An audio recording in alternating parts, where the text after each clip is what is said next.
I'm Jackson. I have zero experience with carpentry. I studied at a school for historic preservation in Boston and learned about how things were built, 250 years ago. There's a long way to go. I'm nowhere near the top. Not that I thought I was, but there's so much more to do out there. Welcome back to the Passion for Craft podcast. This week, we have a very special guest that we're interviewing on the podcast that Richard and I host. Richard, do you want to introduce our guest? Yeah. Brent Hull's with us today, believe it or not. Yeah, we really lucked out to get him in person. I've heard you've met him before. Once or twice. Yeah.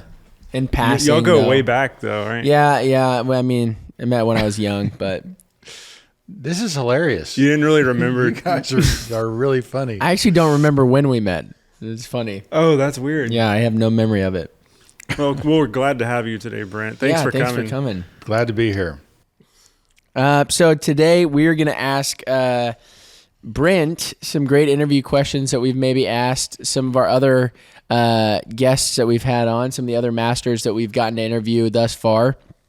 So Brent, as you know, one of the first questions we love to ask our guests, Richard and I, is just tell us a little bit about yourself. Tell us how you got to where you are today. I'm going to need more than that. Richard, what are the questions you need to be asked? Well, I want to ask you, I wanted to do this episode because I'm curious of your journey. I mean, back in the early 1900s when you started. No, I'm joking.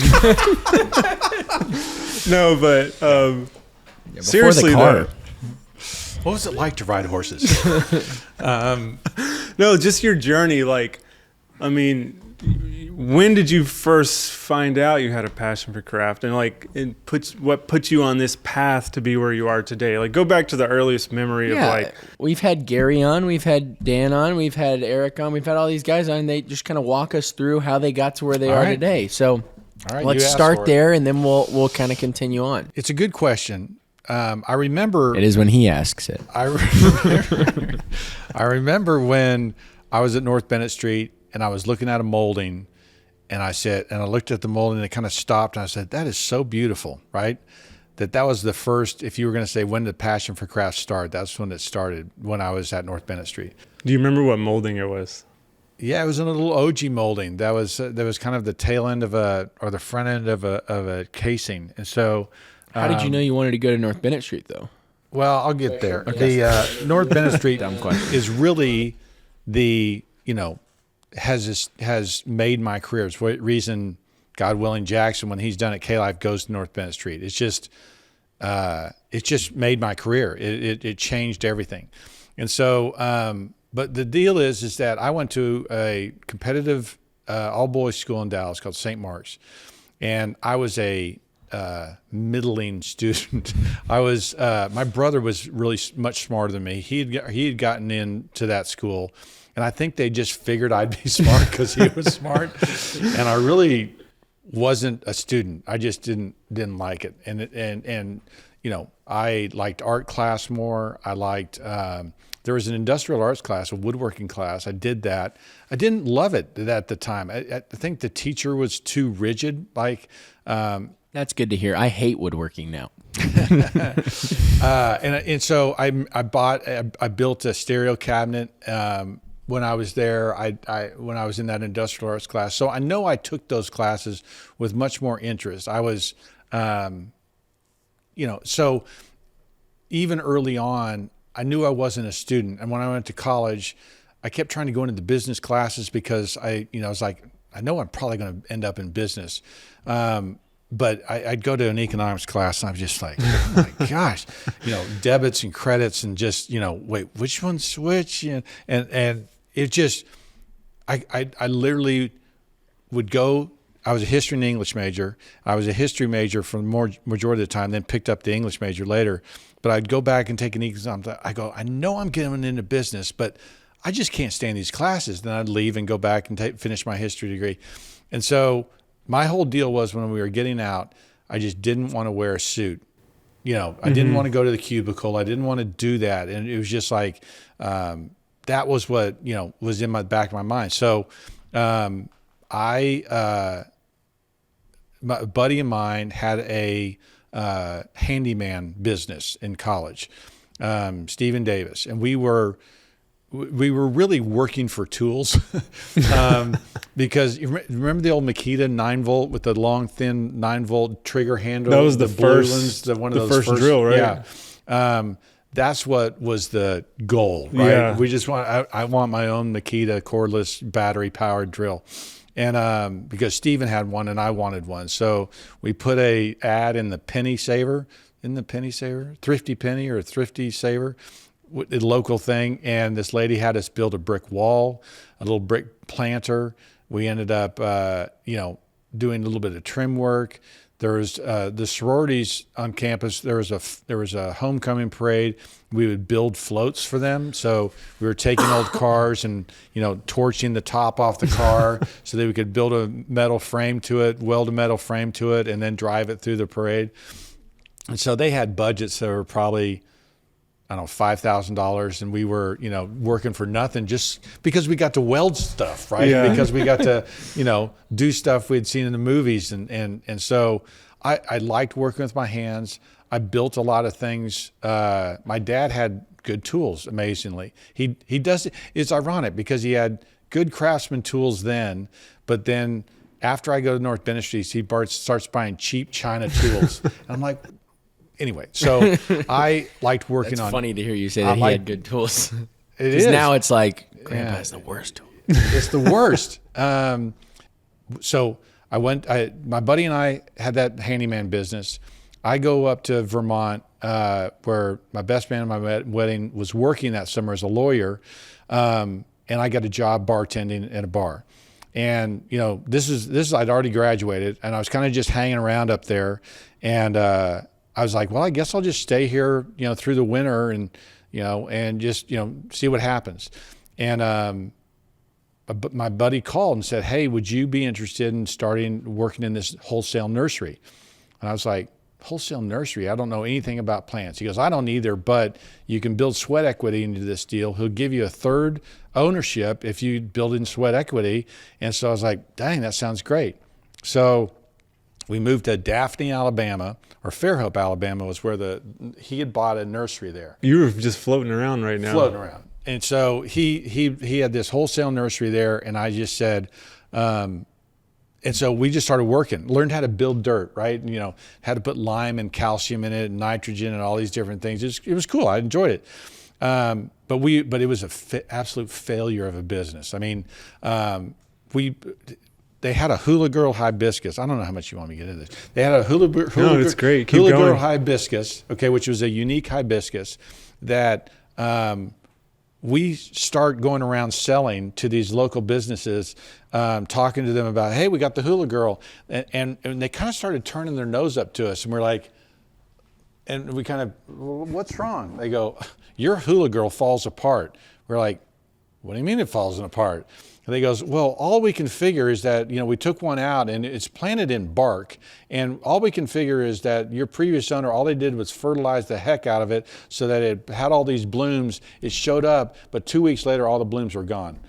And we're like, yikes. Okay, well, we'll get in. We'll figure it out.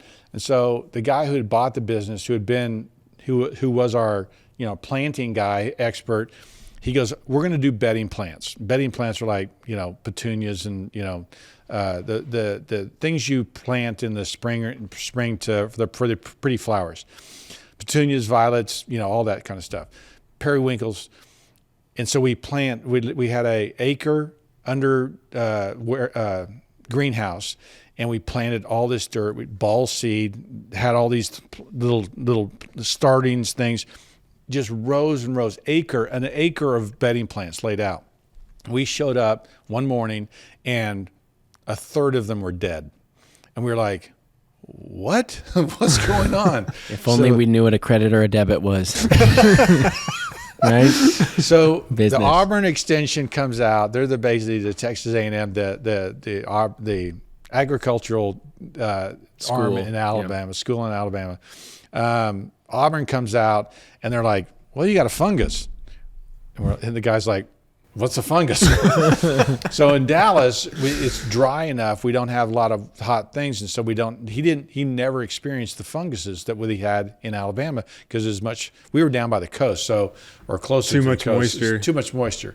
And so that is an example of the lessons we were learning, that, just money was just leaking away. And I was working, literally I would get up at like 5 or 6, go out there before the sun came up, wouldn't come home till after the sun came down, eat dinner and go to bed. And it's just, anyway. I think every young person needs something like that. Oh, totally. Like it makes you appreciate life. Just in a crappy, 1970s Ford van, with plants in the back, driving down the road, jiggling, and the springs and shocks were shot, and pulling up into front of a nursery and going, "Hey, you need plants?" So how'd you get out of that mess? Well, it was failing, and so I basically told him, I started teaching. There was a local high school, Daphne High School, just started. They had no juniors or seniors, and they needed a soccer coach. And I played soccer at Baylor and played through high school, and so I volunteered to be a coach, and I loved it. We lost every game, and we were 0-18, and at the end of the season, they drenched me with a Gatorade bucket, and we just, I had 14 kids I just loved, and they learned a lot, and we just had fun. And so I said to them, I don't want to do this anymore, to the guys who I was partners with. And I just said, I'm done. I'm going to go back and go teaching. So I got a teaching job in Connecticut, teaching high school English, and at a boarding school. So newly married, your mom and I were, 4 days into our marriage, and I started this boarding school. And then my buddy, who was from New England originally, who had took me up to Vermont, said about, it was early in the year, he said, you ought to hear about, you'd like this school, North Bennett Street, up here in Boston. And so I was in Western Connecticut, about 3 hours from Boston. And he goes, you need to come check it out. And so over Valentine's weekend, we went, and it was one of those, the heavens parted, and the angels a light sang. fell down on the school. Exactly. Well, that's crazy that it's just a guy said, hey, you need to come check this out. Like, you didn't find it on your own, or you weren't pursuing it. Like, so the boarding school was it was a rural boarding school that had a planting thing, that had a Christmas tree farm. And so I remember working on they had a Dodge truck, and I was like, can I fix up that truck, get it working better? You got to change the brakes and do it, because I just like working with my hands. And they said, yeah, sure. So I was still tinkering around and doing stuff. And so I go to school. It's called an education in craftsmanship. And I was just like, oh my gosh. And I'd been journaling at the time. I don't want to be a jack of all trades, master of none. And so I wanted expertise. And so this is like, look, you're going to come here. It's a 2-year apprenticeship. You get out, you're a journeyman, and then you're working towards being a master. And so I went to the school. There's a preservation program. I looked briefly at their furniture making program, but I was like, I think I want to do the preservation. And so I went to the preservation program, and I remember there was some maintenance men at the school that I'd worked at, and I asked them about North Bennett Street when I got back, because I might have been having doubts, or I might have been like, I wonder if this is a good idea. And so I say to them, I said, I'm thinking about going to this school up in Boston for preservation and, learning about woodworking. He goes, oh, you don't need to do that. you can learn everything you need to know here. And I was like, as a maintenance man. And I kind of was sitting there going, well, And anyway, I ended up going there. When we finished there, we came back to Fort Worth. All right. So you're in North Bennett Street School. As I understand it, the classes are half days. What'd you do with the rest of your time? So, the classes start at 7:30 to 3:30. And I started buying machinery and set up a shop in my basement of the house we were renting, and started building furniture and just making stuff in the basement. So just basic machinery, like saws. It was a joiner, a table saw, a planer. I think that was it. Those three machines. And so I my mom had told some friends designers that we were doing stuff. I said, well, I can make that. And they would, pay me a little money to do that. And I very quickly realized you can't really make money building furniture. But I learned a lot doing that. And I would go into my teachers. One of my first year instructor was a guy named Dennis Semperbond, master craftsman. I mean, he's unbelievable craftsman. And the second year teacher was a guy named Robert Adam, who was a really great preservation mind. But I would go in and I had to make a cabriole leg, like a French leg for a table that someone had commissioned. And I kind of go into Dennis and I go, say someone's building a leg that needs to be like this. How would one do that? And so it was an incredible learning place, because he goes like, just kind of have a project where you might need that. And so he goes, here's what you do. And he would pull a book off the shelf where he'd say, this is what you need to do. And don't forget to do this and and so, I mean, you couldn't have been around a better place to learn. And I think I've maybe told this story before, but I was asking him about, because in the preservation program, it was downstairs in the building that was there at the time, and we would go upstairs to the furniture program. The furniture, they're doing all the coolest stuff. I mean, they're doing inlays, they're doing the joinery. It's just sexy. And I said to Dennis, man, I was saying to Dennis, man, they do such awesome stuff, and I kind of saw him roll his eyes. I was like, wait, why did you roll your eyes to that? He goes, none of those guys are going to do that when they finish. I was like, what do you mean? He goes, look, they've got 2 years to build 3 pieces of furniture. I go, do the math. How much are they going to have to charge for that piece of furniture in order to do that? He goes, you can't make a living doing that. They're going to end up working in cabinet shops. and I was like, oh. I go, well, wait a minute. I go, none of them are going to make it? He goes, I'll let you know. I was like, what do you mean you'll let me know? He goes, when someone comes through that's going to make it as a furniture maker, I'll let you know. So I was like, and literally. Did he let you know? No. Yes, he did. But it was like a year and a half later. And he knew, he was like, Tim Burton's got it. He goes, I've got one. Wow. And I was like, you've got one what? I didn't even remember asking that question. He goes, I've got one that's going to make it. And then we went upstairs, and there was a guy making a French Bombay chest, that's kind of bulb chest with cabriolet legs, all with laid on end-grain walnut veneers, burled walnut veneers. Make that in English for me. A very complicated veneer that needed to be, an like end grain swirly. means, it's swirly because it's burled. It's end grain because they're cutting off the piece of it, which means it's brittle and hard to work with. It's a Bombay chest, so everything's curved. It makes it even harder. And so, and basically that guy, he made his own hardware, right? He cast his own hardware. Wow. And Dennis goes, and that piece was on the back of Fine Woodworking magazine like a year later. Oh, wow. And it was like one of these masterpieces. And he goes, that guy's going to make it. And I was like, well, what is he going to do? He's going to go to New York, and he's going to set up a studio, and he's going to do high-end custom pieces. Wow. Just commission only. Just commission only. And I was like, okay, yeah. And I'm not a great technician. I mean, I'm not a guy who has the patience to lay all that out. I'm a big visionary guy. Hey, this is where we need to go. What I would do is I was building furniture, but I went and worked for companies. And so if you said, I work for I go to North Bennett Street, it opens all kinds of doors. And so in North Bennett Street proper, they have a admissions office, or the office where you can go get jobs. And basically there's a job board. Hey, we're hiring. Hey, we need this. Hey, we need this. So literally you call them and say, I'm going to North Bennett Street. They go, yeah, come on.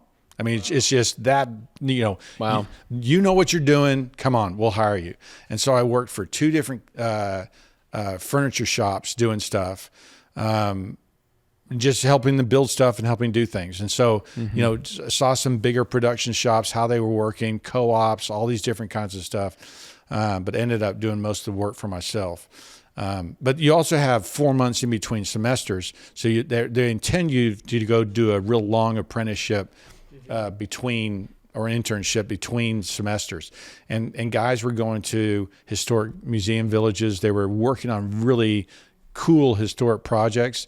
And so the experience that you got there was working on things that just no one else did. So you're a big history guy. I think you're kind of known as that now. Yeah. Did you have that before you went to North Bendistry, or did you learn that appreciation while you were there, or a little bit of both? It's a little both, because I was a history and English major in college.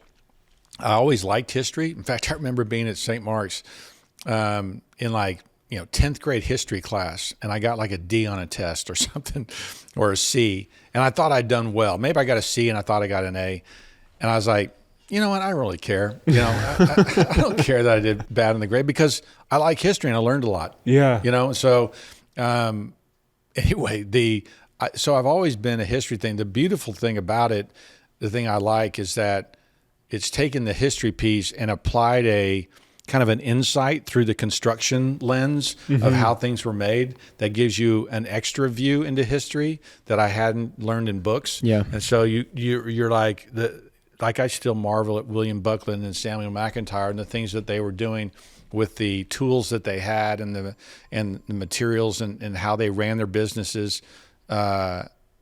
And so it gives you an extra insight into it that I find fascinating. Did you know about them prior to the school, or that was there too? So there's guys you hear about there. Asher Benjamin is certainly one of them. I haven't heard about that guy much. You guys hear about him because of me. But so the school is set up as 70%, hands-on, 30% theory.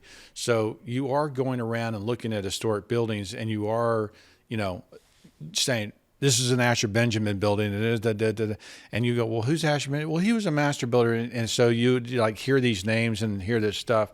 But I've done much more deeper research into who those guys are. But we heard names like Ithiel Town, who worked with Asher Benjamin, and so you would hear names, Thomas Chippendale, the furniture maker. You'd hear these names, and all of a sudden there was this, because everything you're doing there at North Bendistry, either the furniture program or in our program, you're building stuff from the past, and so you have to be familiar with those names and those people and those methods. And Georgian versus Federal, the first book they gave us about 3 books, one in carpentry, but one of the building books they gave us was the Field Guides to American Houses, which is the Virginia McAllister's book, which basically lays out every house style, and they were just like, read this. You need to know this. And so you read about Victorian, and you're looking at these pictures and examples of these houses, compared to what you're seeing. And so one of the stories I tell in my book, Thomas House, is standing in front of a house, and my instructor going, how old is it? And you're sitting there looking at it and no clue. Like, I have no idea how old it is. And you see, asbestos siding, and you go, well, maybe it's from the 30s. And he pulls it off. He goes, nope, that's over top of the aluminum. And you're like, well, or I guess it wouldn't be aluminum, but over top of something. And he goes, then pulls that back and goes, there's the original siding. Yeah. And so that means this house is this old. And so anyway, beginning to that time sleuthing that I like to do, where you look at it and you start realizing how old it is by the technology, right? The glass is you look at circular wavy glass, that means it's crown glass, and that means this might be 1730. And so anyway, and then they started going, no, that's actually a red herring. That must have come from another house, because this house. Anyway, that's the history piece. You're really basically like an investigator. You totally are. And when you said you like to tinker around, you cut the tops off cars and welded stuff and fixed up that truck and stuff. But when you go there, how much of that are they teaching you? Like the hands-on? Are you expected, like if I go there, they're going to be like, well, here's what you need to do, or a new person goes there? No, it's you learn all that. I mean, you learn how to, well, the first thing you do is you get old hand planes, like this, or like that Stanley, and you get it. He goes, here are the parts. There's the shoe, there's the sole, there's the handle, there's the frog, there's all the different parts and pieces, and you go, and here's the planes, and he'll pull out, eight different sizes. This is a number 1, that's a number 2, this is a number 8, this is for joining, this is for cleaning up, this is for. And so you are learning that stuff. Then they send you to a antique museum, flea market and they say, go buy some tools. We're going to fix those tools up and we're going to get them working again. That's cool. And so they go, this is how you hand plane. This is how you sharpen your knife. I mean, I remember we spent probably a month or two learning how to sharpen things. And so Whetstone? with a, With a what? hollow Whetstone? hollow grind, and then a stone, and then, a strapping. And anyway, so you absolutely learn how to do it and how to build everything with your hands. They're showing you saws. They're pulling out, there's a dovetail saw, there's a back saw, this is a, crosscut saw, there's a rip saw. This is the teeth. Look at the teeth. Look at this. The teeth are still being used on a circular saw today. I mean, you get into it. So you could go there as a new, and they'll show Totally. they'll start you from the ground. So there was probably, I guess there was it's class of 12 to 13, and we had 8 guys, 4 girls, probably 4 of them. One guy didn't know very much, and then 3 of the girls didn't have experience, and so they were newbies and learning, and And that was great. it was great. Yeah.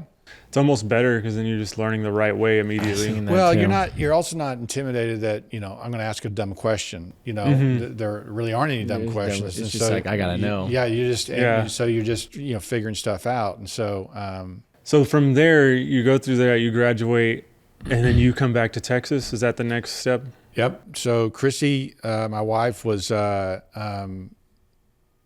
speech pathologist. And so she got her master's in speech pathology. And literally, when you get out at North Bendistry, they are, most the guys either went to a museum village to work. They went to work for a contractor, because the same thing that I was telling you is with the trim shops and the mill shops, same thing with the contractor. You went to North Bendistry, you got a job. And so no one didn't get a job if they didn't want one, because, as long as people were hiring. It's like the Navy SEALs of craftsmen. It really was. It was just you had a job. And so, remember, I'm now a journeyman, right? I've just finished my apprentice. I really don't know that much. And so I'm going to, go and do, I'm just going to be a trim carpenter for somebody. So the deal is like, Chrissy, I can work anywhere. Let's go where you get a job, and, I'll just, set up shop and go work for somebody while I'm trying to figure out what I want to do. And so, we came back to Dallas. She went to a national show, and there was no jobs that she wanted to go work in California or anything. And so we ended up back in Texas, and it was either Dallas or Fort Worth. I was from Dallas. She was from Fort Worth. And so we just prayed about it. It was just like, wherever you get a job, that's where I'm going to go. And so we ended up in Fort Worth. And so she got a job with Child Study Center, which is now owned by Cooks.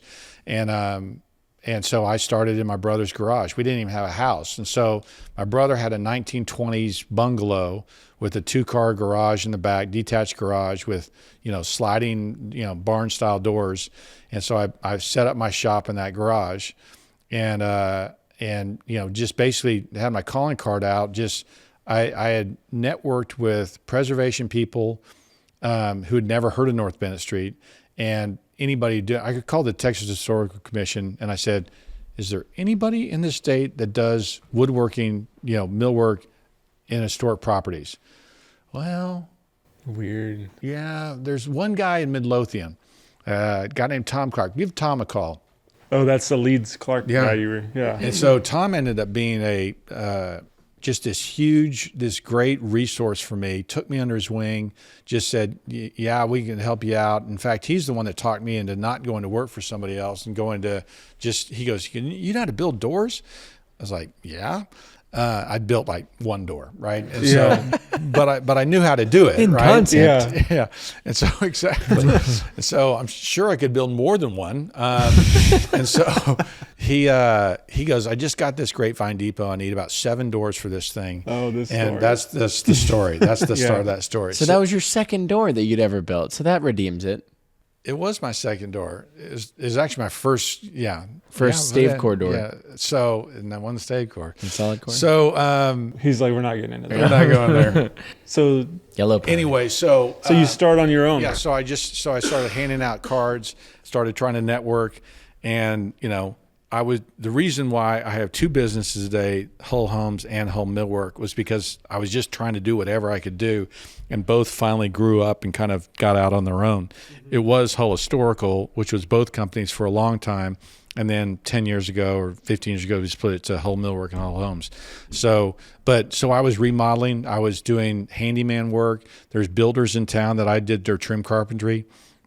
And at the same time, the preservation and through Tom Clark was leading me to jobs and to do stuff out there. That was leading to opportunities. Started hiring my first people to help me out, and bought this building about 3.5 years after I started. So it took everything that you had and reinvested it into this? Correct. Yeah. And so, this is 8,000 feet here. I needed, 2,000. So I was on that side, and I leased out this side to a lady who was importing furniture from Mexico. And so she had people coming in, but I was working on the other side for 5 years before we slowly started taking over this space. And then we were manufacturing in here until like 5 or 6 years ago. We found that other shop down south. So. Come a long way from your brother's garage. It seems to me from the outside looking into the theme of your career is like doing things right. Historical, just crafted well. That probably, the North Bendistry School probably plays into that. That's probably the biggest thing, right? Yeah, one of the things that happened there is because you were talking about things from people from the past, you were thinking about what greatness is, okay? And you were, why were they so good? You look at the houses that they built, and you're just like, oh my gosh, this is incredible. Mm-hmm. And so it established a standard in your mind of like, well, that's excellence, Mm-hmm. And you would sit around and you'd practice joints and you would practice planing, and there was some competition of, who could make their workbench the cleanest and what kind of shaving could you come off with your hand plane and things like that. And so there was certainly a expectation of excellence that North Bennett Street established that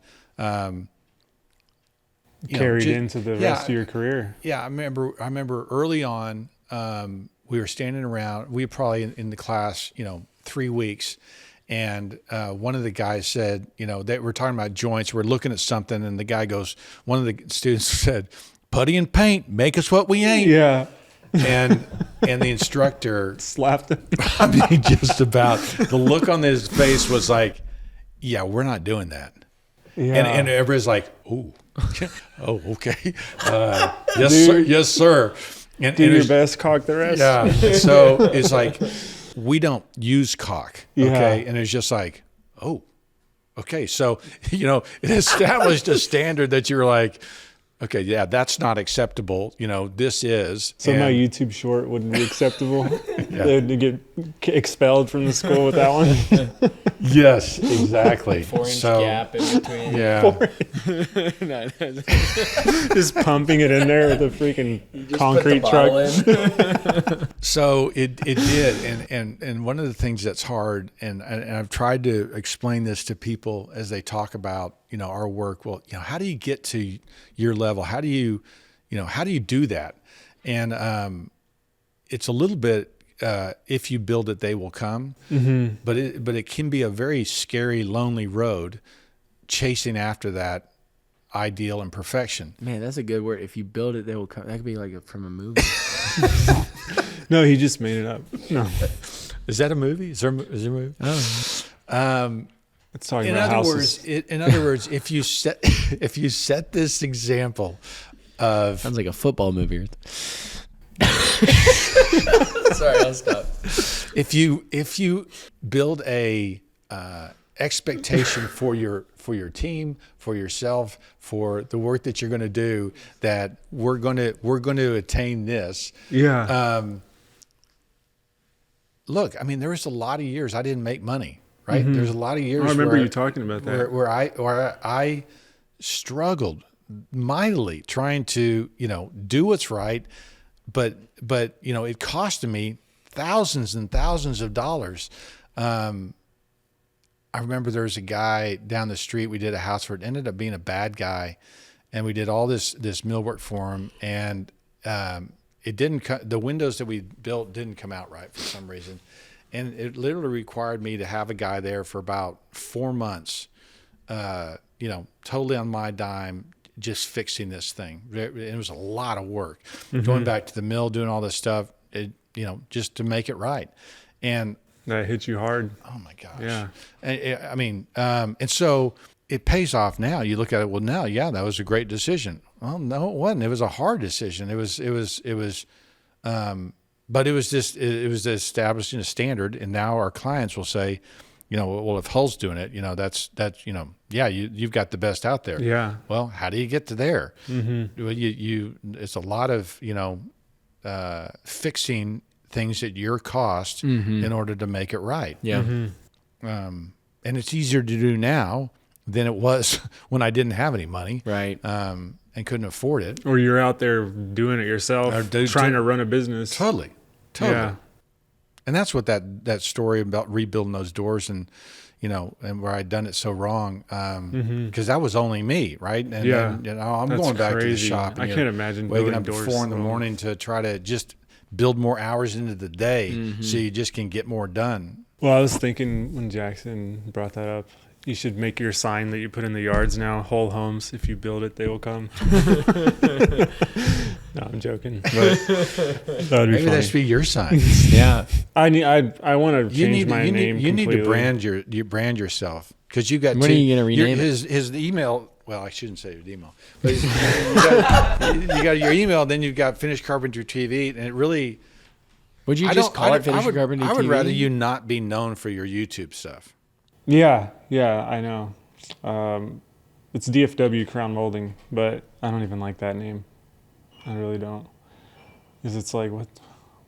You just do crown molding? Mm-hmm. Like, do y'all, I have people call me and they're like, y'all do baseboards too? Like, yeah. No.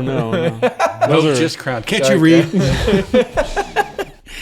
Can't you read? That's a cool journey though. Like, I always want to know that. Like, I just feel like this episode was my idea, by the way. Yeah, it was. I wanted to know, and I'm sure other people wanted to know, like, how does someone that's at your point where you are get there, So I've got a question. What was your highest high, and then what was your lowest low in the process of getting to where you are today? There's been a number of lows. I want the lowest. I want the worst, most embarrassing one. And you don't need to like fully just tell your sob story, but we need names. No. I had a partner who, when he left me, I owed the IRS $300,000. And that's low. That's a low. And I sold my house. My banker basically said, you need to come up with about $150,000 or I can't bank you anymore. And we sold our house, and so and took all that money that we had made fixing up that house and gave it to the bank so we didn't go out of business. Mm-hmm. And then we were, basically didn't have a house for, so we probably sold that in like April or May. And my parents have a lake house up in Canada because they're from Canada, and so. My wife was going to take the kids and go up to Canada for the summer so we'd have a place to live. And I was just gypsying around we didn't have anywhere to live. I don't think we were living with her parents. And through the summer, I ended up saving about $10,000. And we were like, school's about to start. We need to find a home, and so we were looking for a house, and I said we basically went to the thing. It was about $100. It's right at $100,000 or something. But remember those the loans that caused the breakdown, where subprime mortgage loans, mortgage-backed security stuff. Yeah, but you basically have a no verified income loan, and so basically, which is crazy, but that got us our house because my friends who mortgage banker I went to college with, he basically said, "What's your income?" And I was like, "Yeah, it's week to week." And he goes, "Well, can I say that it's 150 grand?" And I was like, "Yeah." I didn't know. We weren't. Because theoretically, on but whatever week it could have I been. had no pay stub. Yeah. Right? Because I'm self-employed. So I'm not writing myself a check. So I have no pay stub. And they want 2 years of history. Right. Yeah. And so I didn't have anything. So Or they do now. I don't know. Yeah, Back they then, do now. they didn't. and I needed $15,000 or $12,000 as a down payment, and I just barely had it. And then so we started over from there. But that was bad because I didn't pay off all that IRS debt for like 3 more years, 4 more years. It stayed with me for a long time. So that's your lowest low. That was pretty low. It's a good low. That is I mean, that's life struggle right there. Yeah. So And then what's your highest high? This is all to today, right now. Yeah. This I knew podcast. It. Yeah. Yeah. It's I don't know. I mean, well, because I'm just thinking about the guy out there, right, who is struggling check to check, trying to figure it out. What's his motivator? To look at like, hey, it's doable. Like you can be in a crappy situation and come back. You know?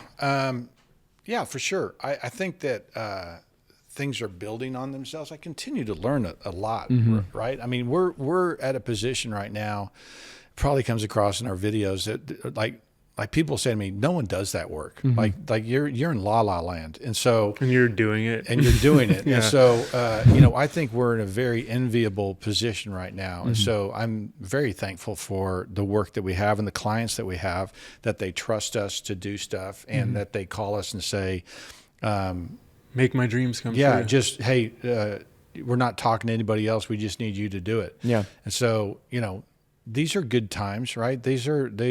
I've got a team of people that are very talented, and we have. I look forward to tomorrow, but I don't necessarily say this is a high, but it's 30 years of hard work that is paying off, and so I'm able to educate and to train. I'm able to share what I know, and so that's really rewarding. And YouTube and Instagram, direct messages and things like that, where people will just write and say, "Hey, this really helped," or "Thank you for doing this." That guy that did the post for the Passion for Craft, Juan, Juan, just like that's really cool. And so, this is good. From the outside looking in, I feel like one high would be like when you did that house you did a video on. It took 5 years to build this house. Whenever that's done and you hand them the keys and you're like, and you stand back and look at it, that's got to be a high. Those, they're great. They're great. There's parts though in that house that there are times that are more high for me when we're able to accomplish, or when we started installing that library in that room. When that library was finished, I was pretty pumped, right? You're just like, wow, right? This from the early sketches to the final completion, being in the shop, seeing how it's going together, working through the challenges of how that was going to be built, and then installing it and seeing the finish and everything else. Those are highs. I was telling Jackson when I was picking him up from the airport, You're getting to do your White House. We're getting to do my White House. If the White House in America is the most important house to restore, in Texas or in Dallas-Fort Worth, for me, it's the Thistle Hill. Yeah. And so, Thistle Hill was a house that was always looked at as just being this crown jewel. And it is. It was a crown jewel from the early 1900s when it was built for the wealthiest family and the nicest stuff. And we're getting to restore that. And so that's one of those things where like, dang, this is really exciting to be able to work on that. It's cool. Yeah, for me, just because it's been so important locally and something that I've always looked at as being, this is such a great house. So more highs to come. More highs to come. Amen. Yeah. Well, awesome.